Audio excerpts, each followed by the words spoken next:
नमस्कार जय जगन्नाथ मु डाक्तर डीके ओडिया टीवी को आपको बहुत बहुत स्वागत। आपण मैंने जब आम चैनल नुआ कर वीडियो को लाइक कर चैनल को सब्सक्राइब करदे। चलतु खबर पर नजर पकाइबा।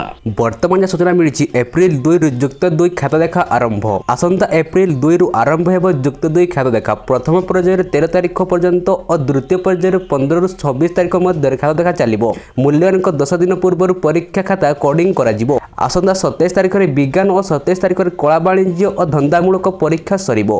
एहापरे उभय ऑनलाइन और ऑफलाइन खाता देखा कला विज्ञान ओडिया और इंग्राजी विषय में खाता देखा बहु विलंब होउथिबारु चलित थर याकू ऑनलाइन मूल्यांकन करने पदक्षेप निया जायछि। चलित थर 63 ऑनलाइन मूल्यांकन केन्द्र करा जायथिबा बेले 77 ऑफलाइन और 57 कोडिंग सेंटर करा जायछि। मूल्यांकन केन्द्र हेउथिबारु दूरतार दृष्टि रखी प्रति जिले में मूल्यांकन केन्द्र खोला जायछि। देवगढ़ परि जिला को प्रथम थर पर मूल्यांकन केन्द्र खोलिबो। सेहीपरि पूर्व कॉलेज गुडी को प्रैक्टिकल मार्क मैनुअल भाबे हेउथिबा मात्र चलित वर्ष में कॉलेज मानक याकू ऑनलाइन दाखल करने को अतिरिक्त समय अपचय हेबो नाही। परीक्षा सरिबा पर 45 दिन मध्य परीक्षा फल प्रकाश पाइबा पदक्षेप लक्ष्य रखिछि। चलित थर मोट 1276 परीक्षा केन्द्र उभय रेगुलर और एक्स रेगुलर वर्ग प्राय 3,93,000 पिला परीक्षा देथिबार खबर मिलिছে।